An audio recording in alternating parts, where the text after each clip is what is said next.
다시 이제 재단에 가서 10년 살다가 다시 왔어.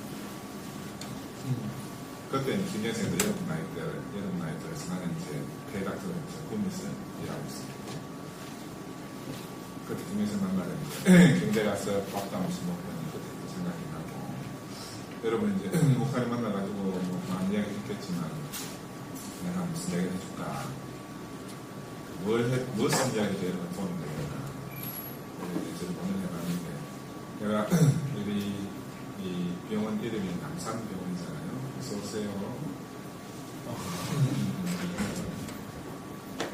그래서 이제 뭐 다른 좋은 이야기도 다른데서 들을 수 있으니까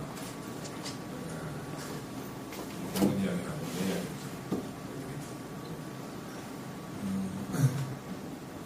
성경에 보면 먼저 그 나라와 그 의를 구하라 그런 말이 있어요. 그러면 이 모든 것을 너에게 더하시리라 하는 말씀입니다. 우리가 세상에 태어나가지고 매일 무엇을 위해서 사는데 사실 뭘 구하고 사는 거야.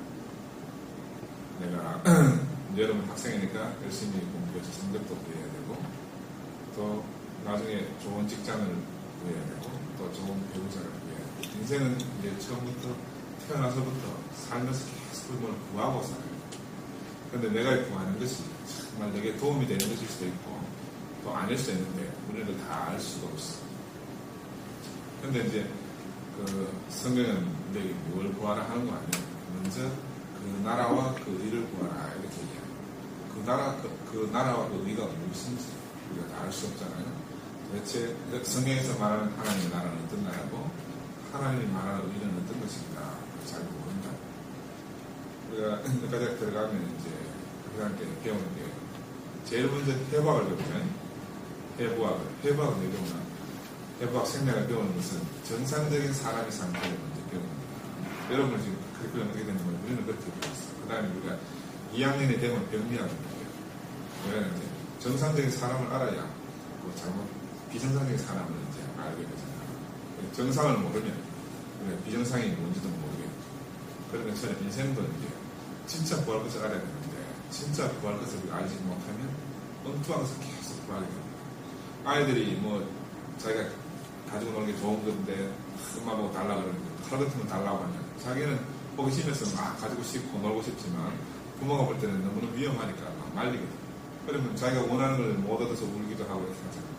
진짜로 이제 애기가 좋아하고 원하는 걸 원해야 되는데 그렇지 못한 경우가 많이 있듯이 우리 인생도 똑같은 거예요. 똑같은 거.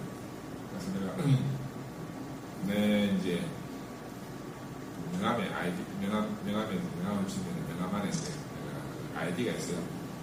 홈페이지 쓰고 이렇게 하면 거기 내가 수미코이라고 아이디를 정해놨어요. 우리 김재생 아이디가 뭔지 알아요?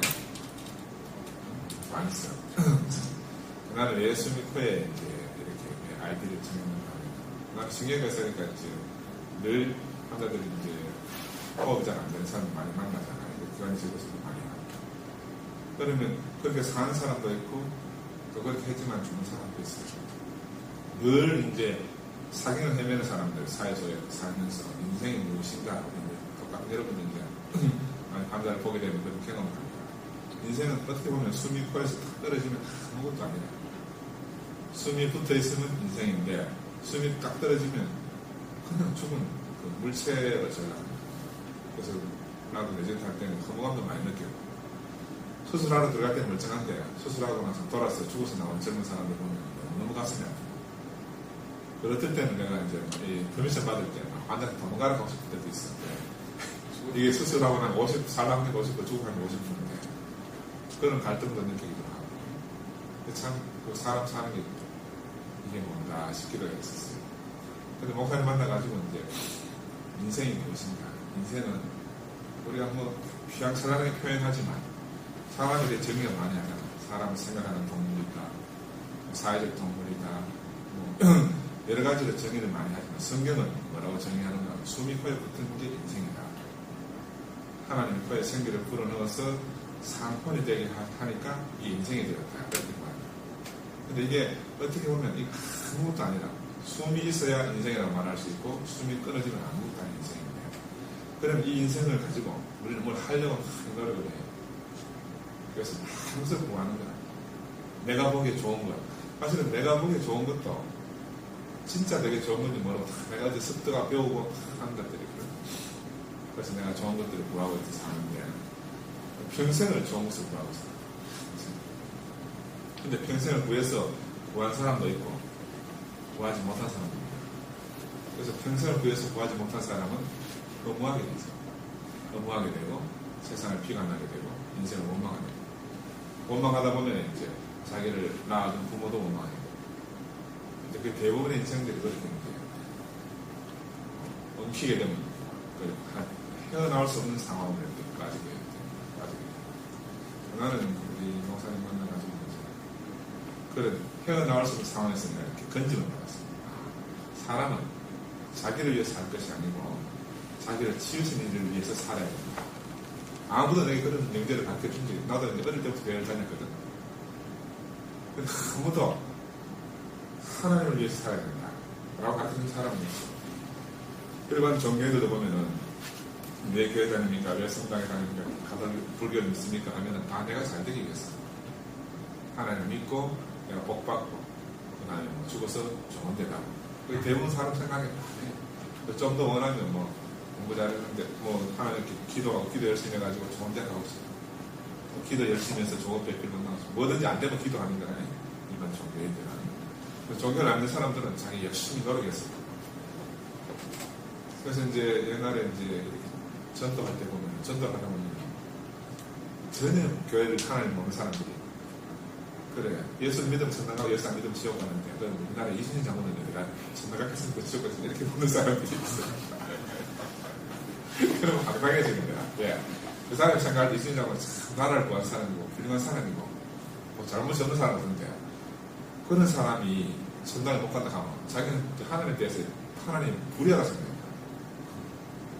그래서 그런 답을 들으면 그런 질문을 들으면 답을 못했어. 답을 못했는데 지금은 내가 이제 답을 할 수 있었거든. 왜? 목사님 만나고 나서 인생을 살아보니까 사람은 하나님을 알든지 모르든지 간에 자기를 낳아준 사람을 존중하고 자기를 낳아준 사람을 사랑하고 위에 있는 어떤 분이 있어요. 위에는 학교가 선생님이 계시고 있듯이 집에 부모님이 있듯이 위에 있는 권위를 인정할 줄 아는 사람은 그 하나님의 섭리대로 사는 사람. 그래서 누가 하나님을 아는 사람인가? 바로 이 섭리를 아는 사람. 물이 위에서 아래로 흐르듯이 자연스러움을 아는 사람은 하나님을 아는 사람이고 이 자연스러움을 모르는 사람은 하나님을 모르는 사람이다. 나는 그렇게 정의가 되더라고 내 안에서. 근데 인생은 이제 우리가 훌륭하게 되고 성화를 하면 어떻게 해야 돼? 흐르는 물처럼 이렇게 사는 게 아니고 물을 거슬러 올라가야 돼. 똑똑한 사람은 거슬러 올라가야 돼. 그 바보는 그대로 가지. 힘이 없으니까. 내가 우리 직원들은 이제 신입 직원들을 이제 뽑으면 오리엔테이션을 한다고 내가 여기서. 그때 제일 먼저 이야기해 주는 게 우리 인생의 미래가 무엇인지 미래를 이제 알려줘야 되잖아요. 미래를 알려고 하면 과거를 알아야 돼. 과거가 어떻게 생겼는지. 근데 과거 우리 제일 처음에 인간이 어떻게 살았어요? 제일 처음에 인간은 아무것도 없으니까 수렵채취 생활을 하고 창을 던지고 동물을 잡고 그 수렵채취를 하던 시대에 어떤 사람이 성공했는가 하면은 일단 멀리 볼 수 있는 사람이어야 되니까 키가 커야 되고 눈이 좋아야 되고 잘 달려야 되고 힘이 좋아야 되고 그런 사람들은 늘 이제 자기 능력을 발휘해가지고 배불리 먹고 살았어. 그런 시대에 마구자가 있잖아. 키도 적고 달리기도 못하고 힘도 없고 이러면은 사냥도 전혀 못하니까 늘 남 사냥을 좀 얻어먹을 수밖에 없고 이런 사람들이 있다고. 근데 수렵채취 시대에서 농경 생활을 이렇게 이동했을 때 누가 농사를 지었을까? 아무도 나는 내한테 안 알려주던데 내가 곰곰이 생각해보니까 그 시대의 나고자가 그 특별한 그 수렵채취에서 능력을 발휘하지 못하는 자기 스스로 동물을 사냥할 수도 없고 힘이 없어서 구걸할 수밖에 없던 사람들은 이 사람들이 농사를 짓지 않았겠나. 이 사람들은 먹고 살려고 하니까 뭐 새가 이렇게 씨를 뿌리니까 무엇이 나는 것도 보게 되고 나도 그러면 씨를 뿌리면 뭘 얻지 않겠나 하는 생각을 안 했겠나 싶어요. 그래서 수렵 채취하던 사람이 농경생활을 했는데 그 수렵을 짓던 사람들은 자기가 힘을 자랑하고 사는 거예요. 내가 최고다. 내가 최고다. 성경에도 그런 사람이 있어요.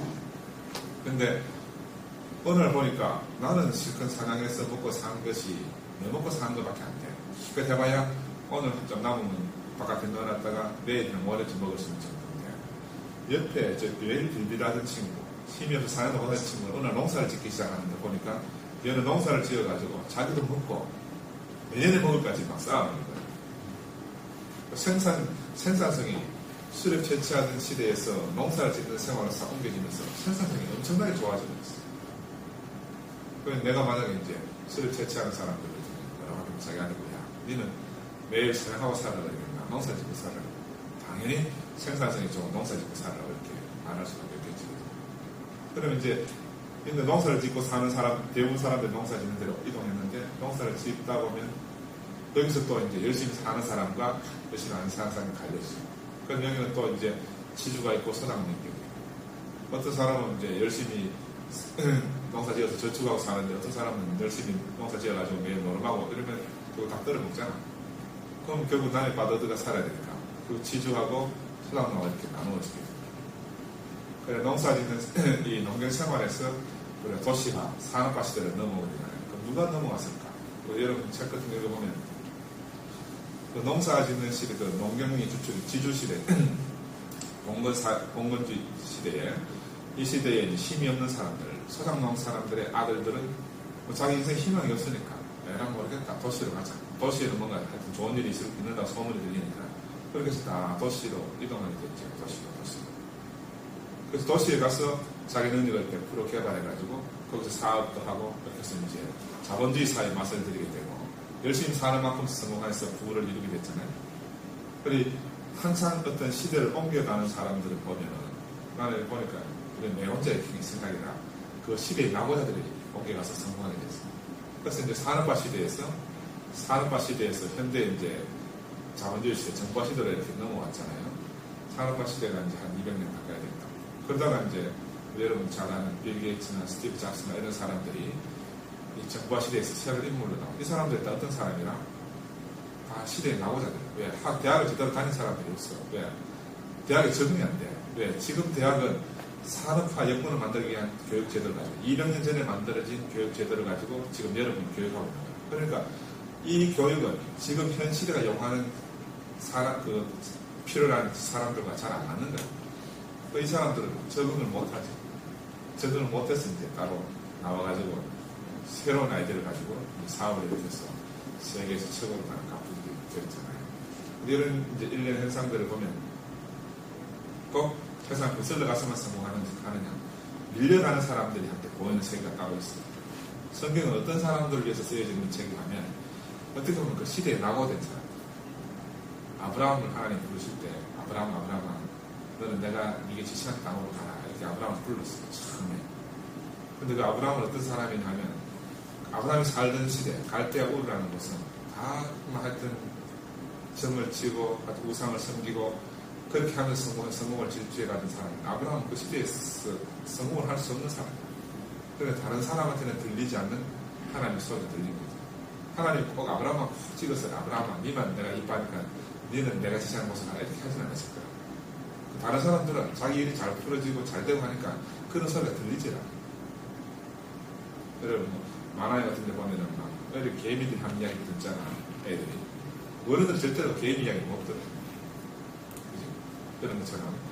그래서 우리 인생도 하나님을 우리에게 부르셨는데 하나님의 소리를 들으신 사람 누가 들을 수 있는가? 나는 감히 말하는데 이 시대에 뭔가 잘 안 맞는 사람이에요. 세상에 풍조하고 잘 어울리지 않는 사람. 겉으로 봐서는 어울리는 것처럼 보이지만 뭔가 내면은 잘 어울리지 못하는 사람.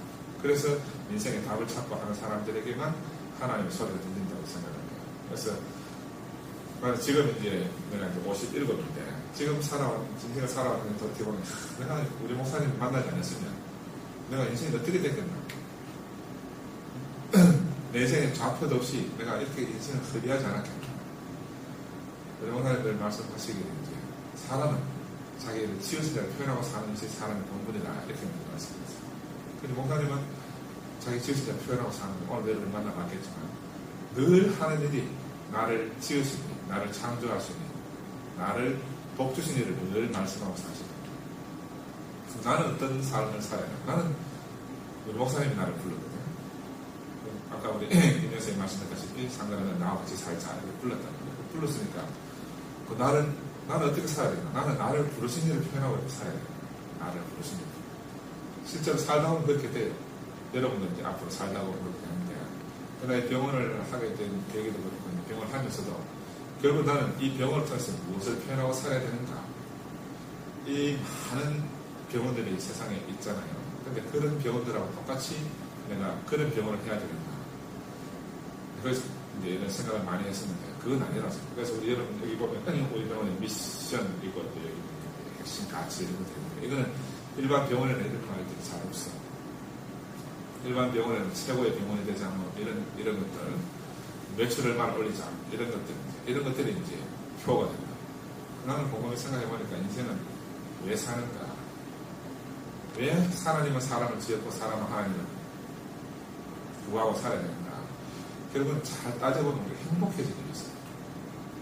하나님도 혼자 계시면 행복하지 않고 인생도 혼자 있으면 행복하지 않기 때문에 하나님이 인생을 지으시고 함께 살자고 하십니다. 그런데 이제 사람이 함께 살기 싫어서 도망 나온 게 이제 우리가 에덴을 잃은 거잖아요. 결국은 하나님 에덴으로 우리를 부르신다 하는 것은 함께 사는 복을 누리게 하기 위해서 우리를 부르시는데, 여러분은 이제 가족이 소중합니다. 가족을 함께 사는 구성원이기 때문에 가족이 참 소중합니다. 그래서 살다 보면 이제 가족의 애물단지예요. 나는 우리 가족과 살았는데 우리 가족의 애물단지였어. 가장 사랑하고 살아야 될 가족들이 원수가 되는 거예요. 그게 이제 인생의 비극이에요. 여러분 드라마도 보고 이렇게 하면 그렇잖아요. 인생의 비극이 남하고 어떻게 되는 건 사실 남은 안 보면 되는데, 가족 관계가 틀어지면 그거 참 괴로웠겠어요. 그 이제 대표가 누구냐면 가인과 아벨이죠. 성경에 보면 아담의 아들이 누구냐? 가인과 아벨이거든. 근데 가인과 아벨이 하나님께 제사를 드리러 갔다가 아벨의 제사를 하나님 받고 가인은 안 받았어요. 그 가인이 성질이 나는 거예요. 왜 하나님이 내 제사를 안 받고 가인 아벨 그만 안 해요? 근데 그거 단적으로 성경은 그래서 가인이 아벨을 죽였다 이렇게 되어 있어요. 근데 그 한 가지 말로 표현되어 있지만 그 우리 인생을 표현하는 거예요. 인생은 하나님을 떠난 인생. 아담이 하나님을 떠나서 선악과를 먹고 에덴을 떠나 나와서 자기 인생의 결과가 누구야? 자식이잖아요. 가인과 아벨이잖아요. 자기 결과물인 가인과 아벨이 형의 동생을 죽일 수밖에 없는 그런 결과를 초래합니다. 이게 우리가 인생을 최선을 다해 살면은 마지막에 결국 이런 일이 생기잖아요. 꼭 우리가 살인을 한다 이런 건 아니더라도 형과 동생이 함께 살 수 없는 세계. 근데 하나님 가인을 부르는 가인아 네 동생 아벨이 어디있나 그러니까 가인이 아무래도 신경질 않는데, 하나님 제가 동생을 지키는 자입니다. 가인은 정말 할 말이 많아요. 근데 이 말이 누구 말이냐면 난 내 말이 되는 거죠. 내 동생이 둘이 있는데 늘 이제 매몰단지 사고치. 내가 학교 다니는 재직과 병원은 고스트맨이라는 배웠지. 어떤 집안에는 유령인간이 있다. 그 집안이 부끄럽고 숨겨놓은 것이지. 그 인생의 비극이잖아요. 부모가 다 같은 자식인데 저 자식을 없었으면 좋겠다. 그런 자식이 있다. 성경에 보면 우리 인생, 우리 가족 사람 다 들어있어. 그 다윗, 여러분이 잘 아는 다윗도 그런 사람이에요. 다윗은 그 선지자 엘리야가 찾아왔나? 선지자 사무엘이 찾아가서 다윗의 아버지 이새에게 아들 좀 보여달라 한다. 우리 아들 여기 지금 쭉 세워놨는데 이새가 그 사무엘 찾는 아들이 없어. 야, 아들이 이거밖에 없냐 물어보니까 아들이 다 안 데려버려. 다시 자랑 찾지 마라. 하나의 길이 있는데 그 밭에 밭에 가서 양 치고 있다. 이새는 아버지인데 불구하고 아들도 취급도 안 하는 거야. 손님이 와서 아들 내놔라. 아들 7번 들어오면 내놔. 왜? 이런 아들들은 아버지 보기에 자랑스러운 아들인데 다윗은 아버지 보기에 부끄러운 아들이에요. 하나님 어떤 사람을 쓰시는가 하면 부끄러워하는 세상이 없었으면 좋았을 뻔한 사람들을 불러서 하나님의 일을 하십니다. 성경에 계속 그런 사람들의 역사, 아까 내가 우리 역사를 과거에서 흘러왔던 이야기, 우리나라 역사도 보면은 뭐 강도란 저런 데가 독립운동한 사람들은 누가 갔겠어요? 지주들이 갔겠나? 물론 지주들도 갔지만 거의 대부분의 서장농들, 경상도에 서장농이 많았어요. 거의 간도 쪽, 제너지 쪽에 이 경상도 사람들이 많이 이주를 해서 살았어요. 이 사람들이 지금 카자흐스탄이나 몽골 이런 쪽에 살면서 우리나라 조선족이 됩니다. 이 사람들이 귀국하는 사람들 거의 대부분의 자기 조상들이 어디 가면 경북에 있게 됩니다. 이 경북은 산이 높고 논이 적고 하니까 다 살기 힘들었어요. 이 살기 힘든 사람들이 이제 살 길을 찾아서 떠나서 이제 멀리 외국까지 가게 됐죠. 그래서 유학을 간 사람들도 그런 사람들이 먼저 간 거야. 우리나라에서 이제 의료를 처음 배운 여자 선생님들도 계시나 그런 사람들 다 양반집 자녀는 아니거든. 이런 인생의 역사를 이렇게 살펴보면 하나님이 인생을 부르신 역사가 동일해요. 여러분이 가까이서 딱 보면 가인과 아벨의 관계가 세상이 이렇구나 하는 여러분이 그 사람 누구 보고 누가 잘못했다 말할 수가 없어. 그래서 선악과를 먹은 아담은 결과가 다 그렇게 가게 돼 있어. 우리 그걸 모를 때는 이 사람 착한 사람에서 나쁜 사람 이렇게 해야 되는 거야.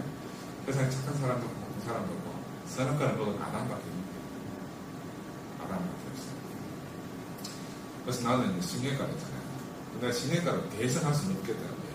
나보다 수술 잘하는 사람도 많고 나는 이제 남들이 안 하는 재활병을 해야 되겠다. 그 재활은 아무도 할 생각도 안 해. 왜 안 하겠어? 돈 안 되니까. 쉽게 말하면 돈이 안 돼. 왜? 투자한 만큼 이제 부가가치가 창출이 들되는 거예요. 난 아까 방금 여러 가지 설명한 대로 항상 그 시대에 낙오한 사람들처럼 또 하나님 찾아온 다윗처럼 남들이 별로 인정하지 않는 이 분야가 나는 성공의 가능성이 있다고 보고 이제 제가 시작하게 되었습니다. 그런데 시작한 초부터 우리 주민들이 혐오시설 병원에 이제 짓는다고 대모를 한 6개월 갔는데 요거 다 지어놓고 오픈 넘어가고 처음에 고생을 많이 했어요. 지금은 자리 잘 잡아가지고 전문병원도 되고 전부 어디 가도 감사병을 하면 재활에 관련된 사람들 모르는 사람이 없어요. 내가 그때 왜 재활을 하게 됐는가? 나는 처음에는 이제 신경감염을 하게 되면 교회 생활을 못해. 주구장창 수술해야 돼. 그래서 공리업이 있나, 암이 있나, 낮이 있나. 내가 목사님 만나기 전에는 신경 의사로 살아서 수술 잘하고 유명한 사람들이 있어. 좋은 사람이 생각되고 목사님 딱 만나면 어떻게 하면 교회 생활을 잘할까? 목사가 딱 그렇게 받았다. 바뀐 거야. 어떻게 하면 교회 생활을 잘할 수 있겠나? 그래 이제 김정수하고 세정식에 갈 때도 수술 안 하고 사람인데 수술은 예측 불가하니까 아무 때라도 환자가 부르면 가야 돼요. 의사로서 가야 되니까. 그럼 수술 안 하니까 이제 그런 일이죠. 내가 계획을 세워서 이제 삶을 살 수가 있게 되죠. 그래서 이제 재활을 하게 되고 또 한편으로는 이제 재활이 이제 불모지랐어. 지금 하면은 이제 처음 스타트, 첫 투자가 되니까 성공할 가능성이 높겠다. 여러분 나중에 뭘 하든지 처음 하는 게 제일 중요해요. 2등은 사람을 잘 기억하는 거예요. 우리 송기정이는 기억하더라도 송기정 다음에 우리 마라톤 선수 기억 안 하잖아요. 그래서 이제 재활병을 하면서 근데 재활병을 하는데 보니까 나는 우리가 알잖아요. 우리 내 후배생이 재활병 해봐 재밌으니까 미안해. 내가 머리 고장질 다 이랬는데 무슨 재활을 한다고 자기가 수술하면서 다 엉망을 만들어놨는데 재활한다고 돌아오냐니까 농담을 말하는 다른 말로 말하면 재활을 해서 100% 돌릴 수가 없거든. 그 100% 돌릴 수 있는 병원을 하는 거는 참 슬픔이잖아요. 그 의사라는 게 환자가 와서 질병을 100% 고쳐져가지고 완전하게 돌려주는 게 의사한테 돈입니다. 그래서 이 딜레마를 어떻게 극복할까. 근데 나는 목사님 만나가지고 인생이 행복이 됐단 말이야. 그래서 사람들이 병원에 왜 오겠나? 왜 사람들 병이 걸리면 이렇게 불행하게 하겠나? 행복을 잃어서 그렇지 않겠나? 그래서 사람들 병원에 오는 거는 병이 나고 싶은 것도 있지만 이건 사람들이 환자들이 생각하는 바지만 내가 볼 때는 꼭 병을 안 나서도 돼요. 병을 안 나서도 그 사람 행복만 찾아주면 돼요. 우리가 그러면 나 팔다리 다 있다고 해서 행복한가? 그렇지 않잖아. 팔다리가 없어도 행복한 사람들이 있어. 근데 이제 거꾸로 말해가지고 팔다리가 다 있어도 불행한 사람들이 있다. 근데 만약에 내가 병을 다 고쳐주지는 못해도 이 사람을 행복하게 해줄 자신이 있다 해서 내가 미션을 갖다가 행복을 만들었어. 우리 직원들 같은 경우는 그렇게 이야기합니다. 행복이 뭐냐? 행복이 뭐예요? 국민학교 졸업할 때 우리 담임선생님이 행복은 항상 내가 손을 뻗어붙고 여기 높은 데 있다. 평생을 극하고 사는 거야. 평생을. 안 잡혀. 그래, 동산에 올라가 잡으려고 하면 구급자 잡는 것 같은데. 그지? 여러분 한번 생각해봐. 여러분 여태까지 뭘 구하고 살았어요. 행복을 추구하고 살았는데, 항상 저기 있나 싶어서 찾아가보면 조금 더 멀리 가고 멀리 가고. 그게 꼭 신규를 붙었다. 동산에 만나서 내가 알아준 게, 행복은 그게 행복이야. 행복은 어떻게 행복이야? 행복은 행복한 사람들하고 사는 게 행복이야. 행복이 딱 있는 게 아니야. 행복은 내가 만들 수가 없어. 만들 수가 없어. 근데 사람들을 만들려고 하거든. 행복한 사람들하고 살면 갑자기 얼굴이 반해져. 여러분 한번 봐봐요. 근데 불행한 사람들하고 살면 갑자기 내 얼굴이 찌그러진다.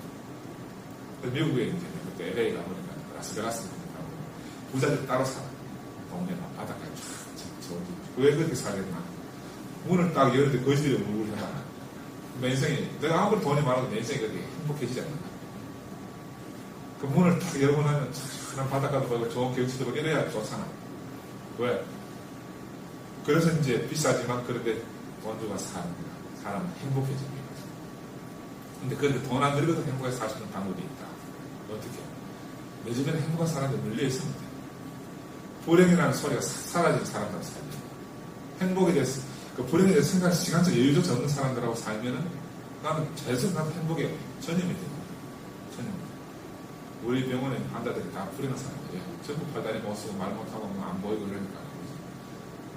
그 내가 매일 회진 가면은 그 사람들 불행의 강도가 내 행복보다 더 크면 내가 불행에 전염이 되겠지. 나는 내 행복의 강도가 그 사람들 불행의 강도가 더 강하다고 생각해. 그래서 매일같이 행복을 전염시켜주는 거야. 매일마다. 그래, 환자들이 가서 뭐, 원장님, 팔이 아픈데요. 그러면 또 팔이 아프다는 사람들 뭐라고 해서 당신 행복하지라고. 왜? 당신이 만약에 마비가 와가지고 감각도 모르는, 다리가 썩어져 나가도 모를 건데, 아프다는 걸 느낄 수 있는 게 얼마나 감사하냐. 매일 뜨면 감사해. 저 옆에 저 사람은 아파도 아픈지 모르지 않아요. 사람은 자기가 가지고 있는 것이 가장 최악의 것이라고 생각해요. 근데 내가 가지고 있는 것이 최선의 것이라고 생각할 수 있으면 그 사람 행복해집니다. 팔다리 가치가 못 쓰는 사람. 그 사람은 불편하겠지. 언제 팔다리가 돌아오느냐. 내가 보면 영은 안 돌아올 것 같아. 안 돌아올 것 같아. 그래도 이제 재활하는 걸 가르쳐야 되잖아요. 그러면 내가 그렇게 눈을 뜨고 살아있는 걸 감사해야 되지. 내가 팔다리 돌아오니 안 돌아오니 생각하는 것도 내가 살아있으니까 그렇게 생각하지 않겠다. 근데 만약에 오늘 밤에 잠을 자는데 내일 눈 뜬다고 누가 약속을 해주겠냐. 나도 오늘 집에 가면 잠잘 거고 당신 오늘 밤에 잠잘 건데 내일 눈 뜰 수 있다고 누가 보장해주냐. 근데 사람들은 그거는 의심하지 않는 거야. 괜히 내가 눈 뜬다고 생각해. 눈 못 뜰 수도 있는데. 그래서 내가 오늘 아침에 눈을 뜨면 내 인생이 또 하나님이 내 인생에 또 하루를 허락하셨구나. 너무 감사한 거야. 그럼 아픈 것도, 아프다고 느끼는 것도 감사해져. 불편한 것도 하루는 살 수 있으니까. 내가 이 비밀을 어떻게 발견했는가 하면, 어머니가 돌아가시기 전에, 이제, 눈이 갑자기 멀게 됐어. 한쪽 눈이 멀고, 그 다음에 반대편 눈이 멀었어. 우리 어머니가 죽겠다 하더라고. 야, 상관없네, 못 살겠다. 애를 어떻게 살겠나. 막 한탄하시더라고. 그래서, 나도 그 때문에 너무 깜깜한 거야. 그래서, 야, 내가 저렇게 눈이 멀면, 나도 정말 깜깜하겠나. 어떻게 하면 우리 어머니한테 위로를 해드리겠나. 그래서 고민해봤는데, 가만히 생각해보니까, 눈 감고 생각해봤지. 눈 감고 내가 보니까 하루는 살 수 있겠다. 눈 감고. 이틀은 못 살겠지. 그래서 어머니 참 찾아가서 어머니 비밀을 발견했다. 무슨 비밀인데. 어머니가 지금 가슴이 답답하고 못 살겠다고 하는 거는 눈을 감고 내일도 있고 모레도 있고 이래가지고 1년을 살고 10년을 살고 나는 너무 힘들겠다 생각해 갑자기 막 그 공포심이 밀려와서 죽을 지경이 되는 거야. 근데 눈 감고 하루만 살게 됩니다. 내가 이때까지 살아도 내일을 만난 적이 없잖아. 여러분 내일 본 적이 있었어요? 우리 내일 본 적도 없는 내일 때문에 그렇게 머리를 싸매고 고민하고 걱정하고 오늘 내일 본 적 한 번도 없었잖아요. 오늘 하루만 삽시다. 그래서 오늘 하루는 눈 감고 살고 안 살겠습니까? 그렇게 어머니한테 이야기 해드렸지만 우리 어머니 다 이걸 잘 받아들이고 그래 오늘 하루는 그냥 살지. 하루는 불편은 하지. 그러니까 하루 살면 불편한데 그렇다고 답답해 죽을 지경은 아닌다. 막 갑자기 엄습한 공포로 내가 짓눌리진 않는다. 그래서 내가 그거 비밀을 딱 알았어. 그래서 이제 지금도 환자들 만나니까 처음에 이렇게 우리 진료실에 이제 환자들이 온다고 오면 내가 보호자들 다 같이 꼭 그 이야기 해주죠. 인생이 뭐 때문에 살아야 되는지. 그래서 이제 이 팔다리 딱 꺾인 사람, 팔다리 마비된 사람들하고 아내랑 저는 이 환자부터 환자는 막 혼자 빨리 막 이 이야기밖에 안 합니다. 자기를 간병하는 사람이 자기 때문에 얼마나 힘든지 전혀 생각합니다. 그 몸이 불편하니까 막 짜증을 다 낸다고. 그러니까 부인은 간병하는 걸 신경질 하는 거야. 저 인간 빨리 안 죽나 이런 생각하지. 할 수 없이 남편들 간병을 해주지만 매일 불평불만하고 같이 사고 싶은 게 추워 넣는 거야. 그래서 이제 그 환자한테 다시 해가지고 이야기를 해주면서 자 이제부터 이 팔다리 언제 움직일까 질문하지 마십시오. 이거는 병원에 와서 의사 고쳐준다. 의사가 할 수 있는 최선을 다해서 고쳐줄 테니까 그건 당신이 가질 테니까 당신은 무엇에 대해서 관심을 가져야 되느냐. 당신을 간병해주는 이 부인한테 매일마다 눈을 뜨면 고맙다. 매일마다 눈을 뜨면 감사하다. 내 같은 사람은 사라져서 너무 감사한 이야기죠. 그럼 쭈삐쭈삐다가 말을 못해. 평상시 아무도 해본 적이 없거든. 한 번도 해본 적이 없다니까. 하락하면 잘 안 하거든. 그러니까 내가 안 사는 거 시킨다. 자, 시작. 그럼 부인도 걱정가지고 지금 이게 무슨 시츄에이션이냐 내게 지는 거라. 근데 환자가 생각해보고 나면 자기 그런 생각이 감동이 되면은 자기가 이제 여보 고마워 이렇게 한다. 그러면 여보 고마워 말 한마디 하는 순간에 이 부인은 눈물을 보고 흘거든요. 그래가 마음의 치유가 딱 되고 나면 이 사람은 병원에 입원해서 퇴원할 때까지 불편한 말이 없거든요. 내가 수많은 환자들 그런 경험을 했어요. 정말 골치떡을 환자들하고 있어요. 골치떡을 매일 강암 지르고 하는데 그런 이야기를 딱 해주고 나서 자기 마음이 딱 돌이켜지고 하면 간병하는 사람도 너무너무 즐겁게 간병을 하고 자기도 우리 이 마늘 옛날 마늘 아니네. 왜? 내가 맨날 엉뚱하게 먹여가지고 마늘 악취가 됐지. 내가 좋은 것을 먹이면 좋은 마늘가 되거든. 그 사람들은 자기가 나쁜 거 먹여놓고 나오기를 좋은 마늘가 되길 원하잖아요. 또 이제 자식들이 오면 자식들은 그렇게 나도 우리 어머니 이야기 해주면서 어머니가 7개월 동안 병상에 살았다. 나는 그때 너무너무 감사했다. 그래 어머니가 늘 감사했다. 어떻게 어머니 지금 당신은 눈도 멀고 팔다리가 못 움직이고 막 쑤시고 아파서 죽을 지경이지만 나는 너무너무 감사하다. 매일 하나님 감사한다. 왜? 만약 어머니가 갑자기 심장마비로 탁 돌아오셨으면 나는 어머니한테 효도할 기회도 못 얻고 얼마나 내한테 한해됐겠냐. 근데 어머니가 저렇게 고통스럽고 힘드시지만 내한테 효도할 기회를 주신 것이 나는 너무너무 감사하다. 그래서 늘 이제 그런 이야기를 하고 살았어요. 돌아가실 때까지. 내가 이제 젊은 사람들이 부모를 간병하러 오는 사람들한테 꼭 그런 이야기 했어요. 당신은 지금 우리 아버지 잘 고쳐가지고 어때요? 아무리 잘 고쳐놔도 아버지는 너보다 빨리 죽는다. 어머니 아무리 잘 고쳐놔도 너보다 빨리 죽어. 왜? 이게 일륜이 대사 그렇잖아요. 어차피 일찍 돌아가실 부인인데 이런 이제 질병을 가진 시간이 왜 주어졌겠나. 내게 부모로부터 받은 은혜는 고맙다고 감사 표현할 수 있는 기회를 하나님 주신 걸 알고 그렇게 표현하고 살아가. 그러면 이제 아이들도 눈빛이 싹 달라져. 그래서 내가 이제 우리 병원의 미션을 행복을 왜 저렇게 일본어로 적는가. 인생은 하나님을 잃어서 불행해진다. 자기 하나님을 잃어서 불행했다는 사실을 모르는 거야. 하나님을 인정하면 내 주변의 모든 사람들 인정하겠죠. 내하고 사는 사람들도 내게 필요로 하는 사람, 나를 도와주는 사람, 내가 늘 고맙고 감사하는 사람을 알게 되는데 이 하나님을 떠난 인생은 다 원수야. 우리 여러분 명랑 퀴즈 하는 못 봤지? 우리 대학 다닐 때 방송에서 명랑 퀴즈 하는 거 있어. 서로 모르는 글자 설명해서 맞추는 거예요. 그 할아버지 할머니 둘이 나왔나 서로 물어보면 할머니가 당신하고 내 싹이 막 매자거든요. 할아버지 뭐라고 그렇게 했어? 천생연분 이렇게 이야기했어요. 할머니 답은 평생 원수. 이게 코미디겠지. 근데 이게 인생이야. 인생이라니. 다 살고 나면 평생 원수 돼. 그게 다 자기를 위해서 다 자기를 위해서. 인생은 자기를 위해서 살도록 지어진 게 아니고 인생은 하나님을 위해서 살도록 지어졌어요. 하나님 위해서 살도록 하나님 위한다는 걸 어떻게 알겠나? 내가 내 옆에 사람을 위해봐야 돼. 성경은 섬긴다. 내가 내 옆에 있는 사람을 너희가 내 이름으로 한 소자를 영접하면 그리고 나를 영접한 것이다. 예수가 그렇게 말했듯이 우리가 내 가까이 있는 사람을 섬길 줄 알면 그 멀리 있는 사람도 섬기게 되고 그러면 눈에 보이는 하나님을 섬기는 비밀을 알게 돼요. 섬기는 사람만 느끼는 행복이 따로 있는 거예요. 섬기는 사람. 여러분 성경을 다 아시는지 모르지만 구약시대 성경의 이스라엘 백성들은 그 성막 안에서 제사장이 늘 하나님을 섬기고 들어가, 봉사하고 들어가. 하나님 지성소 안에 들어가서 하나님을 섬기고, 하나님 뵙고 나와가지고, 그 진설병 떡이라는 떡상에 떡을 떼고 나오는 게, 진설병의 떡을 누가 먹는가? 하나님을 섬기는 사람은 먹도록 되어 있어요. 하나님을 섬기지 않는 이스라엘 백성들은 바깥에서 뭘 먹는가? 만나를 먹어요. 만나는 하나님 백성은 누구나 다 먹을 수 있는데, 진설병의 떡은 누가 먹는가? 하나님을 섬기는 사람은 맛있는 떡이거든요. 그런데 그 떡을 예수는 뭐라고 말했는가 하면, 너희는 내 살을 먹고 내 피를 마시라.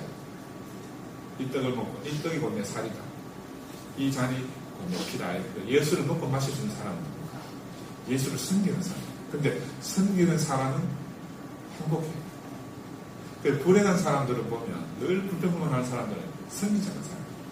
여러분 주변에 가서 한번 살아봐요. 근데 하나님을 만나고 나는 인생을 알아지만 인생을 섬기는 게 인생이야. 그러니까 부모도 섬기게 돼요. 주변에 어려운 사람들을 섬기게 돼요. 환자도 섬기게 돼요. 나는 여기가 환자 안 섬겼대. 의사도 배달을 같은 줄 아네.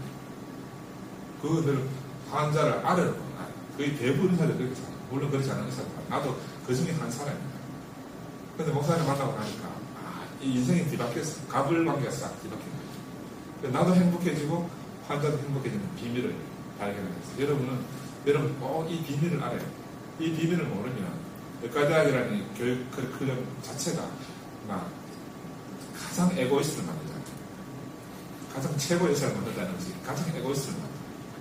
그래서 남하고 함께 살 수 없는 사람이에요. 아직 우리 만나서 비명지르 난 니하고 못 살겠다. 집에 가면 남편 아내를 살아야 되지. 근데 우리는 머리 의식 속에 의사는 대단한 줄 알고. 근데 늘 나는 한 번도 우리 만나를 무시하는 생각 안 했는데, 말 안 했는데, 우리 만나는 늘 니는 만나를 무시하는 거야. 여러분 집에 가면 그런 설득을 동생이 있어요. 동생이 와 형은 나를 무시하고 너는 왜 나를 무시해? 이런 소리 혹시 못 들어봤어? 사람은 있잖아. 말 안 해도 아는 느낌입니다. 저 사람이 나를 무시하고. 우리 하나님을 만나면 하나님 누구를 피하게 됩니까? 그 무시받는 사람들을 피하게 됩니다. 그래서 그 사람들을 내가 무시하지 않고 잘 섬기면 내가 너를 정말 귀하게 여기게 이렇게 하십니다. 그래서 이 비밀을 발견하게 됐어요. 그래서 행복이 우리의 1번 미션. 두 번째가 헬스를 했어요. 건강은 두 번째라고 사실.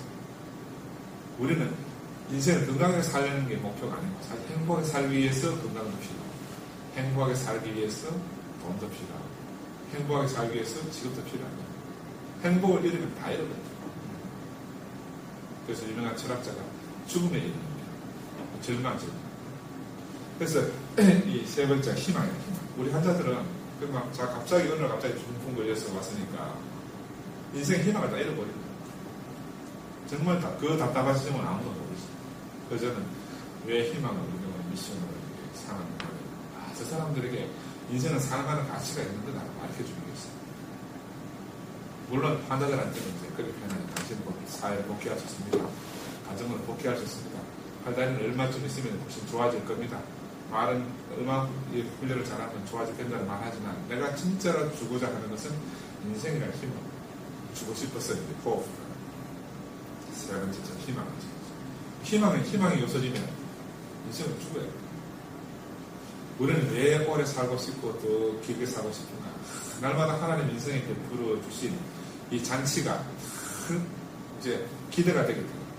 그런 걸 목사님 만나서 얼마나 즐거운지 모르지만 우리는 목사님하고 오래 살았잖아. 그래도 늘 보고 싶은 거다. 연애하는 것도 아닌데 늘 바빠서 못 가는 분이 아니야. 늘 보고 싶은 관계가 어떻게 만들어져 있어? 그분을 보면 인생에 희망이 있으면 사람은 저렇게 살아야 돼. 소망이 있습니다. 어떻게 사는 게 참 사람답게 사는가. 왜 우리 명수 이제 여러분 말할 때 공부하고 있는데 공부하면 힘들잖아. 힘들지. 힘들면 하는 거죠. 인생은 쉽게 살 수 있는데 어떻게 사는 게 쉽게 사는가. 물 흐르듯이 사는 게 쉽대. 나는 그렇게 안 살았어. 나는 물을 거슬러 살았어. 내가 신경이 하거나 물을 거슬러 살고 싶어 신경이. 어차피 하는 건 제일 힘든 게 뭐냐. 힘들까 신경이 이런 거 아니에요. 그냥 치고받고 싸워가지고 돌게 갚으러 한번 해보자. 그러고 난 남는 게 뭐 있어? 악밖에 안 돼. 그 나중에 내가 레전드 끝날 때 사람이 나하고 같이 살 사람이 없었어. 나는 열심히 일을 잘하려고 해서 하는 건데 매일 남하고 부딪히고 싸우고 막 다른 거하고 싸우고 막 이러니까 아무도 저건 인간도 아니다. 같이 살라고 생각 안 하는 거야. 거의 지금도 직거래들 우리 병원에 간호사들이 한 번씩 자기 친구들 만나잖아. 우리 전에 그런 사람은 거짓말 하는 거야. 이보다 내가 잘한다. 어떤 인간이 잘한다. 이거. 그때는 내가 이제 가인처럼 살았다. 가인처럼. 나는 내 동생들이 너무너무 말 안 듣고 애미고 하니까 저렇게 어떻게 하는 인간 되겠나. 그 동생한테 폭력과 행사할 수밖에 없잖아요. 말 안 들으면 폭력이지. 가까워. 그 하나님 내보고 네 동생 어디 있는 물으면 내가 뭘 하는 거야. 난 똑같이 가인처럼 하나님 내가 동생을 지키는 자입니까? 왜 이런 질문을 왜 이 말을 내게서 나오는 거야. 우리 아버지가 10살 때 돌아가시는데 돌아가신 말씀이 한 거는 네가 혼자서 공부 못하겠으면 둘이 같이 동생 공부 못하겠으면 네가 혼자 동생 공부시켜라 이렇게 하고 돌아가십니다. 여러분 혹이라도 10살 3학년 4학년짜리가 그 말을 다 알아듣고 나는 그게 내 속에 남아있는 거야. 나는 동생을 지켜야 돼. 동생을 지키기 위해서 열심히 공부시키고 하려고 하는 게 아니거든. 그래 관계가 삐끗해지지. 나는 내 안에 말이 항상 가인의 말이 있어. 하나님 제가 동생을 지킨다. 아버지 제가 동생을 지키는 자입니다. 나는 지킬 수 없는 자야. 지킬 수 없는 자. 지킬 수 없으니까 지킬 수 없는 데도 보고 지키라고 하는 말이 너무 내한테 불이하지. 그 불이함 있으니까 어떻게 뭔가 세상을 깨부수고 싶다. 그 세상에 도전하는 사람은 거의 운동권 아래로 다 끌어가더래. 운동권. 우리 내 밑에 동생 김상도는 내가 나중에 말씀하면 운동권 출신입니다. 야는 또 지가 이제 항상 형이 모든 걸 다 가져가겠습니다. 아벨은 뭐라고 하면 아벨은 지금도 땅속에서 신원하고 있잖아. 하나님 내가 형이 나를 죽였어요. 하고 계속 지금도 땅속에서 신원해. 하나님 원망하는 하나님 내가 힘이 없어서 형한테 죽임 당했어요. 계속 신원하고 있는 거야. 이게 이제 형과 아우의 관계. 그 뒤에 성경 안에 형과 아우가 많이 나와요. 다 그런 관계입니다. 나도 그런 관계다. 그래 내 동생은 항상 형이 좋은 걸 다 가져가고 있어. 우리 집이 생각해봐. 아버지가 10살 돌아가시고 어머니 혼자서 키워야 되는데 집이 찌그러지게 가난할 건데 형이 좋은 걸 먹으면 얼마나 좋은 걸 먹겠습니까? 근데도 생각이 형이 좋은 걸 다 가져간다. 그러니까 지금 어떻게 하겠어? 형이 좋은 것을 가져가는 세상은 뒤엎지 않으면 주제를 다 어? 그래서 운동권에 간 거라. 여러분 이 시작은 가정에서 시작해요. 이 조그마한 가정에서. 이 가정이 화목하고 행복하면 세상이 화목하고 행복해요. 가정이 불행하면 온 세상이 불행해지는 거예요.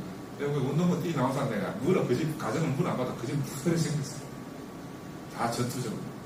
뒤집었지 않으면 뭘 추가할 수 없는 그런 환경에 속해 있다. 그래서 우리가 사람들에게 희망을 주는 사람이 되어야 됩니다. 세 번째, 인생의 희망은 뭐냐? 내가 죽을 때까지 하나님 찬양할 수 있다. 이게 희망이에요. 우리 교회에 내 친구 중에 하나 광석이라고 그 친구도 보면 자기 집에서 보스맨이 있어요. 집은 정말 잘 살고 팬들은 다 똑똑하고 한데 혼자서 내가 지금 병력을 추적해보는데 어릴 때 열병을 앓았어요. 내막염이 돼서 내막염이 돼가지고 병원에 갔는데 의사들이 아마 스탄을 태엽을 했을 거라 하면서 입혈색을 만들어가지고 머리가 내막염이 되면서 하이드로세팔러스가 생기고 머리가 커요. 너무 어릴 때 알았으니까 뼈가 아무리 전이니까 머리가 커지잖아. 수두증이 생기고 그 밑으로 신경은 이제 감염이 생겨서 그때 당시에는 우리가 옛날에 어떻게 치료를 했는가 하면 항생제에다 커리에다 넣었다고 그래서 머리를 올리게 했어. 그러면 항생제가 찌꺼기가 남잖아. 이런 것들이 밑에 눈바 쪽으로 가라앉으면 이게 신경에 연결이 있는 거다. 그래서 나는 하지 밑에 못 써. 늘 양쪽 밑에 엉덩이 쪽에 욕창이 있거든. 그 집에 처방을 내요. 집에 처방. 부모가 다 버리네요. 그 자기 형이 우리 교회를 알게 돼가지고 형을 통해서 교회를 가는 형은 교회 안 오고 동생은 교회 얘는 늘 간다. 나는 장애가 아니잖아. 인생의 장애는 뭐냐? 하나님을 찬양하지 못하는 인생의 장애야. 나는 너무너무 행복하다. 근데 정말 그 말은 너무너무 위대한 거야. 여러분 그 친구를 한번 보면 그 말이 얼마나 위대한지 알아요. 인생의 희망은 무엇인가? 인생은 죽을 때까지 하나님을 찬양할 수 있다. 이게 인생의 유일한 희망이에요. 내가 숨이 있는 한 하나님을 찬양할 수 있다. 하나님을 찬양해보면 사람 행복해져요. 사람이 왜 불행해지는가 하면 하나님을 찬양할 수 없어서 인생은 불행해져요. 하나님의 대상이 안 보이니까 또 줄이죠. 그럼 내가 집에 가면 부모님을 사랑한, 존경한다고 이렇게 말하시는 사람은 아예 행복해요. 내 이웃에 있는 내 친구를 칭찬하고 이렇게 하는 사람은 행복해요. 하나님을 믿는다 하는 건, 하나님을 안다 하는 건 대단한 게 아니고 우리 일상생활에서 할 수 있는 이 하나님과 관계는 가장 극대화된 관계로 축소시키면 바로 내 이웃과의 관계. 그러니까 내 이웃을 하나님처럼 대하면 난 하나님과 함께 사는 사람이고, 내 이웃을 원수처럼 대하는 사람은 하나님과 함께 살 수 없는 사람이죠. 이렇게 사는 게 이제 인간답게 사는 거예요. 그래서 휴머니즘 가지고 우리가 미션을 4개를 이렇게 정했어요. 근데 이렇게 정해가지고 매 직원들한테 이야기해주죠. 여러분한테 이야기하는 거 조금 다르게 이야기해줄게요. 여러분 하나님도 잘 모르고 하니까. 그러가 이제 이것만 해준 거야. 다 이것만 해주는 거야. 어떻게 이렇게 도달할지 모르잖아. 그래서 내가 핵심 가치를 정해놓은 거야. 그 세상에 병원에 가서 정직이라는, 여러분 병원 그 중앙대병원은 이런 거 정해놓은 거 있는 거 모르겠지만 병원에 정직 이런 거 잘 없거든. 그 우리 직원들이 정직하면 갑자기 황당해 하는 거야. 나는 저게 너무 중요한 거야. 정직이 뭐냐? 정직이 뭐야? 아무한테 거짓말 하지 않고 솔직하 이런 거 다 정직으로 하잖아요. 남 속이지 않고. 근데 내가 말하는 정직은 나는 이기적인 인간이다 라고 시인하는 게 정직이에요. 이기적 유전자 알지? 이기적 유전자가 지배하는 인간은 이기적인 사람이에요. 이기적이라는 말은 자기를 위해서밖에 살 수가 없는 거예요. 인간은 지어질 때 하나님 위해서 지어지도록 지어졌지만 선악과를 먹고 난 이 인간은 자기를 위해서밖에 살 수가 없어요. 그런데 내가 이기적이라는 사실을 딱 인정을 하고 나야 그때야 비로소 이타적인 사람이 돼요. 그 사람은 다 자기는 이기적이 아니라고 생각해요. 내가 이기적이 아니라고 생각하니까 절대로 이타적인 삶을 살 수가 없어요. 예, 정의가 잘못되지. 우리 목사님이 우리 형님들 만나가지고 그런 이야기 들어요. 나는 한 번도 내 아내를 사랑한 적이 없어. 정신병리 같은 말이잖아요. 우리가 결혼하고 사랑해서 결혼하는 건데 평생 살고 오면서도 사랑하지 않았다는 게 얼마나 황당한 게 하겠어요. 나도 그래. 목사님 만나서 생각해보면 우리 사람은 내가 이제 학생 때 만나가지고 어릴 때 교회에서 만나서 10년을 만나서 결혼했어. 나는 늘 사랑한다고 생각했는데 목사님 말씀을 듣고 보니까 난 한 번도 사랑한 적이 없어요. 내 필요해서 그냥 데리고 사는 것뿐이야. 물 필요할 때 물도, 밥 필요할 때 밥도 이러고 사랑한 적이 없어. 그래서 내가 양심을 걷어내겠어. 한 번도 사랑한 적이 없구나. 근데 여자한테는 내가 당신을 한 번도 사랑한 적이 없습니다라고 딱 시인하면 그때부터 여자들은 안식이다. 이상하지? 내가 당신을 사랑해. 백날 사랑해 말해봐봐. 절대 여자들 안식 안 해. 내일 되면 당신 내 사랑을 또 묻는다니까. 왜 그러겠어? 내가 사랑한다는 말을 해도 이게 다 거짓이고. 사랑한다 100번 말해도 여자들은 의심이 되기 때문에 다음 아침이면 또 물어. 또 사랑하느냐. 우리가 또 묻지 않도록 하려면 어떻게 하냐. 저걸 나는 이기적이다. 나는 당신을 사랑할 수 없어. 왜? 나는 나밖에 사랑할 수 없어. 이 고백이 누구한테 나왔나? 예수를 따르던 베드로에게서 베드로야. 네가 나를 사랑하느냐? 베드로가 주님 나는 당신을 사랑할 수 없습니다. 네가 나를 아가페하느냐? 나는 당신을 필레오입니다. 예수 그 베드로는 너무너무 자기를 잘합니다. 나는 당신을 절대로 사랑할 수 없습니다. 그러니까 베드로 보고 그래 베드로야. 너는 이제부터 내 양을 치라. 이상하지? 이 아이러니잖아. 자기를 사랑할 수 없다는 사람한테 자기 양을 맡기는 이 아이러니. 그게 인생의 근본이야. 내가 누구냐? 나는 바로 나밖에 모르는 사람. 나밖에 모르는 사람을 알아야 그때부터 남을 위해 살 수 있는 게 시작이 되잖아. 근데 나밖에 미하지 못하는 사람이라는 걸 모르면 남을 위해 살 수가 없어. 시작할 수가 없어. 여러분 내가 병든 사람이라는 걸 알아야 병을 치료할 수가 있잖아. 환자들 만나면 제일 먼저 하는 게 뭐라? 당신 병 들었습니다. 가르쳐 주는 거야. 근데 나는 병 안 들었다고 하는 사람들이 꽤 있어요. 그 절대 치료가 안 돼. 근데 의사가 당신은 이렇게 해서 병이 났습니다. 아, 그렇습니까? 그럼 지금부터 의사 선생님한테 도와주세요. 해야 병이 치료가 되지. 병식이라고 그러지. 병식, 인사이드. 병에 대한 인사이드가 있어야 병이 치료가 되는데, 환자한테 인사이드 너무 환자들이고, 인사이드 보호자, 그거 절대 치료가 안 돼.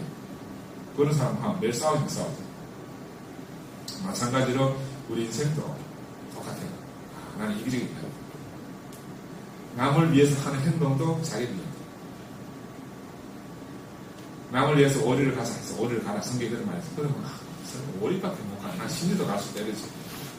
그 심리보다 다음에 백리까지 따라가겠다. 백리를 갈 수 있다. 천리를 갈 수 있다. 사람은 한계가 있다. 사실은 사람 끝까지 못해. 예수는 그 네가 못한다는 걸 알으라 이 말인데 사람은 난 할 수 있다고 얘기해. 야, 누가 겉옷을 달라서 속옷도 주나. 할 수 있을 거지. 그래서 성녀들이나 성자들 하려고 막 자기 다 부숴주고 거지 같은 거 입고 다닌다. 끝까지 할 수 있는 사람은 없어. 예수가 원수를 사랑하라 그렇게 말하죠. 누가 원수를 사랑하면 원수를 때려 죽여야지. 그렇지? 그건 비상식적인 말이야. 그 예수를 비상식적인 인간으로 만들어 놨기 때문에 우리가 예수를 알 수가 없는 거야. 나는 목사님 만나가지고 예수를 다 많이 보니까 예수는 어떤 사람인가? 예수는 원수 없는 사람. 나는 원수가 없는 사람. 그럼 여러분 원수를 사랑해봐야 원수가 있는 사람이 알잖아. 내가 어떻게 원수를 사랑했어? 원수가 없는 사람이 되어야지. 예수를 따르는 사람이 된다 하는 것은 원수가 없는 사람이 된다. 근데 우리가 사는 세계는 할 수 없는 걸 하려고 하는 세계. 아담이 사는 세계예요. 하나님을 떠난 아담은 할 수 없는 걸 하려고 하는 거예요. 그 인생들이 다 가시덤불이에요. 가시덤불. 아니, 가시덤불 나오는 내 아버지 있습니다. 내 아버지가 10살 때 죽었다 했지. 나는 돈이 없으니까 좀 묻었겠어. 묻을 데도 없어. 그때 다니는 교회가 이제 대구에 와려우산이라는 곳이 있어요. 와려우산 어린이 깨구리 소년들 잃어버린 거 뉴스에 봤나? 깨구리 소년 실종 사건이 일어난 곳이 와려우산인데 거기 우리 아버지 산소를 썼어요. 교회산에서. 근데 문제는 뭐냐? 그 다음 해부터 가니까 찔레가 막 온 무덤을 다 뜯는다. 그 산이 찔레산이 찔레밭이라. 나는 그래 30년을 찔레 캐다가 다 수단과 방법을 안 가지고 낫으로 캐보기도 하고 무덤을 없앨 수는 없으니까. 그래서 어떤 동네 어른들한테 물어보면 그 신나를 뿌리라 하기도 하고 해백가루 갖다 뿌리라 하기도 하고 수단과 방법을 안 가지고 다 해봤거든요. 그 가시덤을 못 없습니다. 매일 산소 가는 게 전쟁 때 가는 거야. 양쪽 장갑 몇 개 끼고 가야 돼. 매일 가서 찔리가 안 와. 어디 찔레가 오니까. 그런데 어머니가 돌아가시고 났어. 우리 어머니가 돌아가시고 나서 어머니는 결혼사람부터 공원에 모셨고 근데 어머니 매장할 때 아버님도 입장했어요. 어머니 상주에. 그러고 나니까 가시덤불랑 전쟁이 없어요. 30년을 가시하고 싸웠는데 어떻게 했나? 장소를 싹 이동해요. 우리가 사는 세계에 할 수 없는 하려고 하는 이 세계는 너무너무 고행이가 나와요. 석가는 고행의 길이거든요. 그런 고행의 길에서 예수의 길은 어떤 길인가 할 수 있는 것만 하는 세계. 그 가시덤불을 가는 세계에서 가시덤불이 나중에 풀려나는 세계로 옮겨진 거야. 우리 아버지는 가만있었는데 우리 어머니 때문에 옮겨진 거야. 우리 인생도 마찬가지예요. 우리 인생도 우리는 가시덤불 속에서 살 수밖에 없는데 우리는 어떻게 옮겨지노? 예수로 말미암아 할 수 없는 세계에서 할 수 있는 세계로 불가능한 세계에서 가족들하고 원수를 살던 세계에서 가족들하고 정말 행복을 나누는 세계로 옮겨진 거야. 내 노력과 전혀 상관없이 우리 아버지는 우리 어머니의 죽음으로 옮겨진 거야. 우리는 예수의 죽음으로 옮겨진 거야. 그래서 여러분들 꼭 학교 가면 기억해야 될 게 나는 이기적인 거야. 이렇게 내가 이기적인 인간이면 이기적인 인간 보고 질책할 수가 없어. 그래서 학교 가면 이기적인 인간 보기 싫지. 채찍하고 막 일어나고 나는 안 하는 사람이야. 그럼 나도 사실 채찍하고 싶은데 나는 안 할 뿐이지. 그러니까 시인해야 된다. 이게 내 우리 직원들 정직. 두 번째 겸손.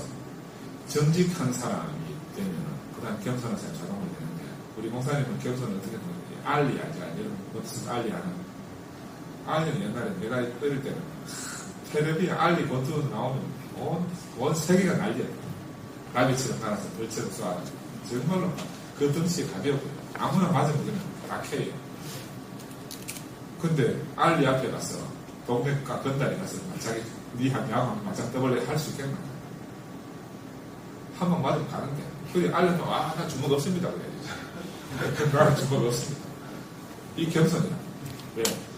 우리는 이때까지 겸손을 잘 몰랐기 때문에 겸손은 교육받아서 배우는 분이 많았어. 학교 가서. 그래서 막 인사도 꼬박 잘해야 되고 하여튼 어른을 공경해야 되고 이런 겸손인 줄 알았는데 겸손은 어떤 게 겸손이냐면 큰 자 앞에 있는 사람 다 겸손했어요. 우리가 왜 겸손할 수 없는가? 내 앞에 큰 자가 없었어요. 알리 앞에서 동네 조폭이 절대로 주먹자를 못하. 이 겸손이 주먹 없습니다. 그 조폭이 뭐 겸손 배웠겠나? 학교 가서 배웠겠나? 안 배웠다니까. 근데도 당연히 겸손해지는 거다. 왜? 자기 앞에 너무 큰 자가 있어. 인생은 뭘 알아야 되는가 하면은 내 앞에 말하는 크신 분이 계시다. 크신 분이 있는 점을 알면은 자연스럽게 겸손해져. 그래서 이제 이렇게 정직하고 겸손하고. 그러면 너무 딱딱하잖아. 그 유머가 있어요. 유머는 우리 목사님처럼 유머 많은 분 아닌데. 유머는 어떤 사람들이 유머가 있는가? 예유가 있는 사람들이 유머가 있어요. 가장 유머러스한 사람 누구겠어? 예수다, 예수. 나는 예수가 정말 유머러스한 사람인데 자기를 십자가에 못 박았잖아. 죽으면서 뭐라고 그랬겠어? 아버지요, 저들이 몰라서 그렇습니다. 저들에게 돌리지 마시옵소서. 이것보다 더 완벽한 유머는 없어. 어떻게 자기를 죽이는 사람에게 자기의 한을 풀지 않고 아버지 저들이 정말 몰라서 그렇습니다. 라고 말할 수 있겠는 유머라는 것은 우리가 어떤 크리티컬한 상황에서 빠져나오기 위한 게 유머거든. 예수는 그 절대절명의 순간에 바로 그런 말로 자기를 죽이라는 모든 사람들조차도 용서했다기보다는 품고 간 사람. 나는 예수만한 유머에 대화가 없다고 생각하고 그 아까도 반전했잖아요. 자기를 사랑할 수 없다는 사람한테 자기 양을 맡기는 이런 건 너무나 반전입니다. 우리 목사님은 바로 그런 겁니다. 우리 목사님이 아까 내 동생 문제야 이야기했지. 둘째 동생이 문제야. 나는 그래서 운동권만 한 게 아니라 형을 타다가 운동권에 들어갔지. 내가 그래서 여보고 돈 타러 오더라고. 운동하면서. 내가 꿈이었습니다. 취직했습니다. 형님, 내가 돈을 네 주나. 네가 누구 논리로 말하면 나는 뿌띠 부르조하다. 지금 논리로 말하면. 난 진짜 부르조하다. 이거 의사 개그고 뿌띠 부르조하다. 지혜는 운동권이고. 그러니까 내가 네한테 돈을 주면 네가 그 돈을 가지고 나를 타도하겠지. 근데 네가 나를 내고 돈을 달라고 하면 이상하지 않냐. 나 돈 못 준다. 내한테 돈 타라고 내가 수술 들어가면 몇 시간씩 기다리잖아. 난 돈 못 준다. 그때 내가 그렇게 했어. 만약에 내가 죽게 되면 내 자식은 내한테 안 받는다. 우리 그 형제들한테 맡겨. 그때는 이제 이미 우리가 이제 혈육의 세계에서 옮겨진 사람이에요. 옮겨진 사람. 우리가 새로운 사회에 하나님의 나라가 없으면 내가 혈육에 매일 수밖에 없어. 헤어나올 수 없다. 근데 하나님의 나라 안으로 들어오면 여기는 새로운 가족이 형성돼요. 그래서 나 오늘 그때 충격받았어. 야, 우리는 어떻게 난 저렇게 말할 수 있나. 그리고 내 말고 누구를 믿는단 말이야. 그지? 그 나는 새로운 가족이 진짜 가족이라는 걸 발견하게 돼. 그래서 나는 그때 이후로 항상 내 새로운 가족, 하나님의 나라와 그 의를 구하는 삶을 내가 지금까지 살아오게 됐지. 그래서 이 김상도라는 문제는 나중에 결혼을 또 시켰어. 운동권 취직 안 돼요. 블랙리스트 올라가. 취직 안 돼요. 그래 우리 사람이 억지로 친구한테 부탁하고 해가지고 보험사 취직시키는데 결혼시키려고. 결혼 겨우 했어. 결혼했는데 그래 전세집 어디 바로 그 전세집 뽑아가지고 얼마나 떨어졌지. 또 얻어지 또 얼마나 떨어졌지. 그게 뭐 인간이겠네. 여러분 생각이 난 알지. 우리는 다 그런 사람이야. 나는 정직, 나는 이기적 인간이다. 그 이상 내가 동생한테 자비를 베풀 수 없는 거야. 내놨어. 나는 지한테 그런 말 했던 기억이 없는데, 지가 그 카드, 내한테 가장 듣기 싫은 소리가, 고목나무에 같은데요. 그 고물상에 보철을 뽑히는 것보다 김상도 인간 내는 기대하는 게 더 어렵다고 했다고. 나는 그렇게 심한 말 했는 기억이 안 나는데. 그랬다 하대. 그 이제 하도 인간을 들대가지고 마지막에 이혼하기 직전에 잡아다가 목사님한테 됐다는 거지. 그 목사님 뭐라고 말했는가 하면 상도야 네가 그러고 싶어도 되겠냐. 니도 어쩔 수 없어. 야, 부모도 인간 나가 뒤져라 그러고 나도 형도 나가 뒤져라 하는데 부모도 아닌 사람이 어떻게 그 사람을 앞에 놓고 네가 그러고 싶어 그랬겠냐? 너도 어쩔 수 없어. 그러지 않았겠나? 그 말 한마디에 얘 인생이 다 무너져요. 운동권으로 막 각을 세우고 살았던 자기 인생이 다 무너졌어.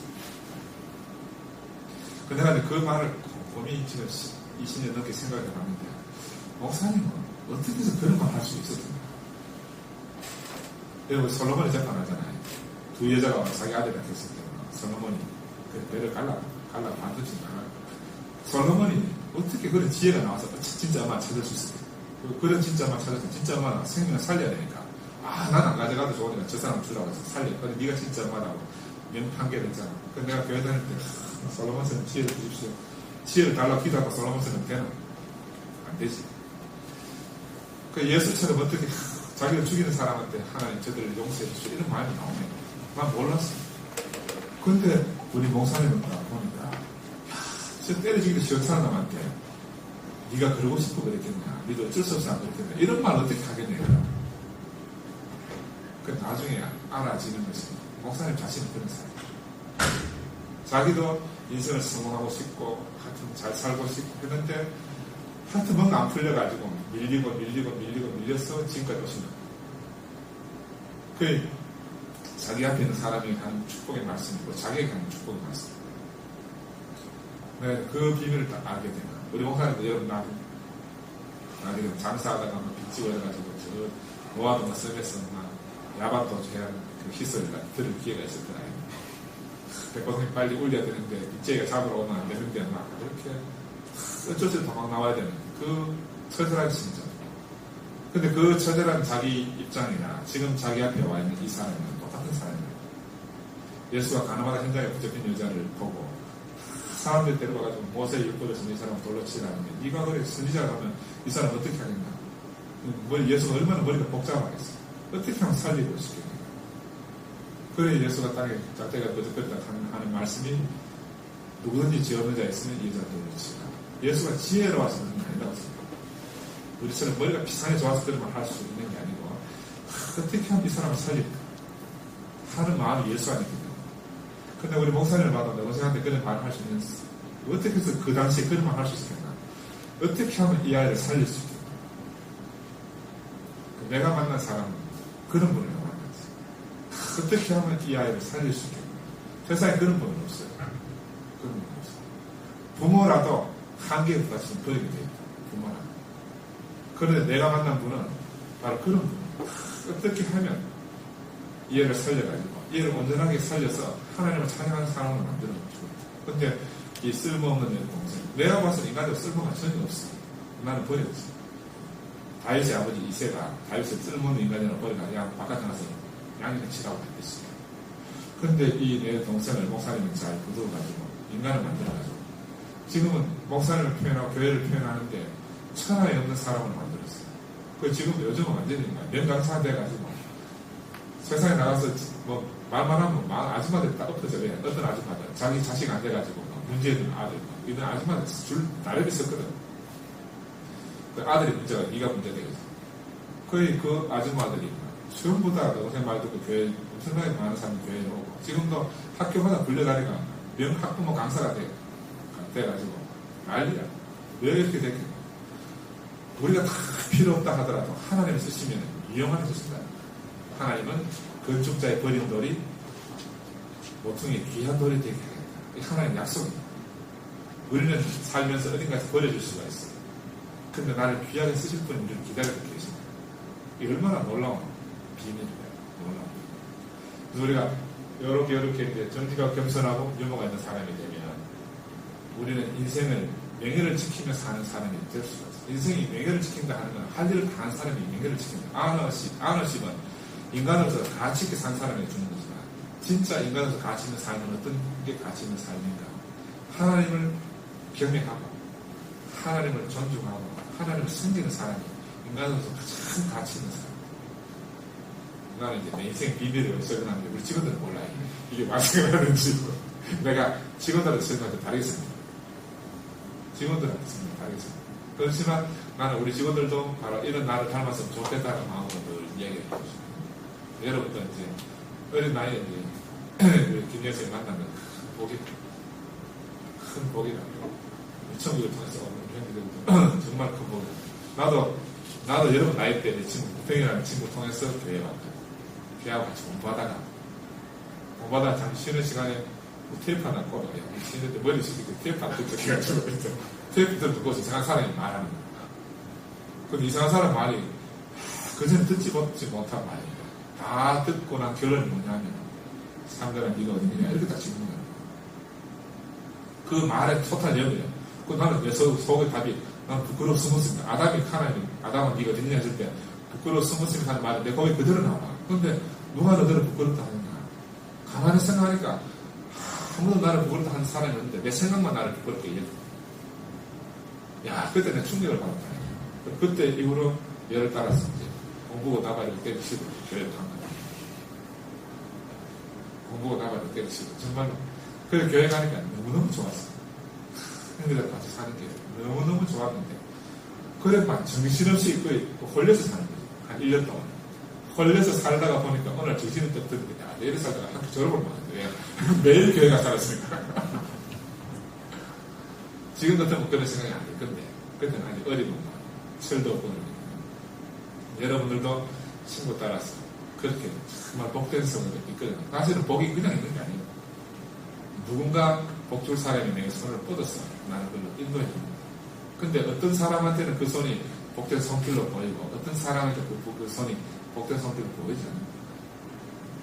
그러니까 여러분 만난 게 너무 기쁘고 나 우리 김현생이 매일 여러분 만나면 다 걱정이 되잖아.